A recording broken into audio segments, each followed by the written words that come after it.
ಒಂದು ನಾನು ಅವಾಗ್ಲೇ ಹೇಳ್ದಂಗೆ ಒಂದು ಟ್ಯಾಕ್ಸ್ ಕಲೆಕ್ಟ್ ಆದಾಗ GST ಸ್ಟೇಟ್ ಟ್ಯಾಕ್ಸ್ ಇರುತ್ತೆ, CGST ಇರುತ್ತೆ, ಅದರಲ್ಲಿ ಅರ್ಧ ಭಾಗ ನಿಮ್ಗೆ ಕೊಡ್ಬೇಕು, ಒಂದು ಸರ್ಟನ್ ಪರ್ಸೆಂಟೇಜ್, ಮಿಕ್ಕಿದ್ದು ತಗೊಳುತ್ತೆ. ನೀವೇನೇ ಪ್ರೋಗ್ರಾಮ್ ಮಾಡ್ಲಿ ನಿಮ್ ದುಡ್ಡು ನಿಮ್ ಕೊಟ್ಟಿದೀವಿ ತಾನೆ, ಖರ್ಚು ಮಾಡ್ಕೊಳ್ಳಿ. ಇಲ್ಲಿ ನಾವು ಕೇಳ್ತಿರೋದು ನಮ್ಗೆ ಏನು ಕೊಡ್ಬೇಕು ಅಂತಿದ್ರೆ CGST ದಲ್ಲಿ ಅರ್ಧ ಭಾಗ ನಮ್ಗೆ ಕೊಡ್ಬೇಕಂತ ಕೇಳ್ತಿರೋದು. ಇವ್ರು ಏನೇನ್ ಯೋಜನೆ ಕೊಡ್ತಿದಾರಲ್ಲ, ಆ ಮಿಕ್ಕಿದ ಪೋರ್ಷನ್ ಇದೆಯಲ್ಲ CGST ಅರ್ಧ ಭಾಗ ತಗೋತಿದಾರಲ್ಲ, ಅದ್ರಲ್ಲಿ ಮಾಡ್ತಿರೋದು ಕರೆಕ್ಟ್.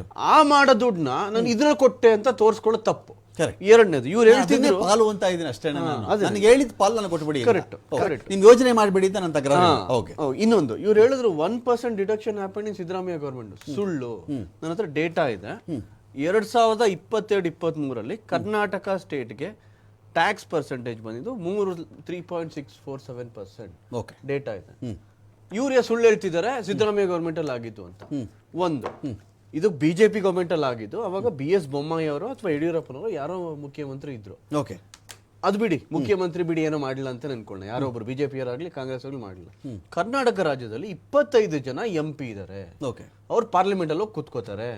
ಈ ದುಡ್ಡು ವಿಷಯದಲ್ಲಿ ಯಾಕೆ ಇದುವರೆಗೂ 25 ಜನ BJP MPಗಳು ಒಂದು ಮಾತಾಡಿಲ್ಲ ಅಸೆಂಬ್ಲಿ ಪಾರ್ಲಿಮೆಂಟ್ ಅಲ್ಲಿ? ಅವ್ರಿಗೆ ಬೇಡವಾ? ಯಾರು ಸೆಂಟ್ರಲ್ ದುಡ್ಡು ತಗೊಂಡ್ಬರಬೇಕಾಗಿರೋದು? ಸ್ಟೇಟ್ ಗವರ್ಮೆಂಟ್ ಅಥವಾ ಈ MP ಗಳ?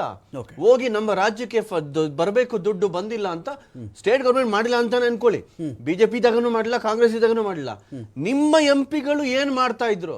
ಅದೊಂದು ಪ್ರಶ್ನೆ. ಇನ್ನೊಂದು, ಇವ್ರು ಹೇಳ್ತಿದ್ರು UPA ಟೈಮ್ ಅಲ್ಲಿ 85,000 ಕೋಟಿ ಟ್ಯಾಕ್ಸ್ ಬಂದಿದೆ. UPA ಟೈಮ್ ಅಲ್ಲಿ GSDP gross state domestic production ಅಂದ್ರೆ ಎಷ್ಟು ರೆವೆನ್ಯೂ ಜನರೇಟ್ ಆಗ್ತಿತ್ತು ಕರ್ನಾಟಕದಲ್ಲಿ? ಬರೀ 9 ಲಕ್ಷ ಕೋಟಿ. ಇವತ್ತು 18 ಲಕ್ಷ ಕೋಟಿ, 18,000 ಲಕ್ಷ ಕೋಟಿ, 1000 ಟೈಮ್ಸ್ ಗಿನ ಜಾಸ್ತಿ ರೆವೆನ್ಯೂ ಕರ್ನಾಟಕ ಜನರೇಟ್ ಮಾಡುತ್ತೆ. ನೀವು 80,000 ಕೋಟಿ ಅವಾಗ ಕೊಟ್ಬಿಡ್ತೀವಿ ನಾವು ಜಾಸ್ತಿ, ಇವಾಗ 2 ಲಕ್ಷ ಕೊಡ್ತಿದ್ವಿ.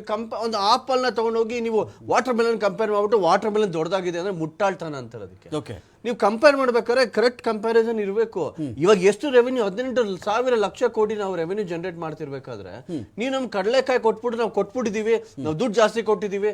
ಈ BJP ಅವ್ರು ಅವಾಗ್ಲಿಂದ ಅದೇ ಹೇಳ್ತಿರೋದು, ನಾವ್ ಇಷ್ಟು ಕೊಟ್ವಿ. ನೀವ್ ಹಂಗೆ ಹೇಳ್ಬೇಡಿ, GSDP ಎಷ್ಟು % ಕೊಟ್ರಿ ಅಂತ ಉತ್ತರ ಕೊಡಿ. ಅಂದ್ರೆ ಅವಾಗ ಟ್ಯಾಕ್ಸ್ ಕಲೆಕ್ಷನ್ಗೆ ಎಷ್ಟು ಪರ್ಸೆಂಟೇಜ್ ವೈಸ್ ಅವ್ರು ಎಷ್ಟು ಕೊಟ್ರು, ಇವತ್ತಿನ ಟ್ಯಾಕ್ಸ್ ಕಲೆಕ್ಷನ್ ರೇಷಿಯೋ ಮೇಲೆ ಇವತ್ತು ಎಷ್ಟು ಕೊಡ್ತಾ ಇದ್ದೀರಿ? ಹೌದು. ನಾನು ಇನ್ನೊಂದು ಪಾಯಿಂಟ್ ಹೇಳಕ್ ಇಷ್ಟಪಡ್ತೀನಿ. GST ಟ್ಯಾಕ್ಸ್ ಕಲೆಕ್ಷನ್ ಒಂದೇ ಲಾಸ್ಟ್ ಪಾಯಿಂಟ್. 2023-24 ನಾವು 15,000 ಕೋಟಿ ಟ್ಯಾಕ್ಸ್ ಬಂದಿದೆ. ಅದು 33% ಕಡಿಮೆ ದಾನ್ ದಿ ಎಸ್ಟಿಮೇಟೆಡ್ ಅಮೌಂಟ್.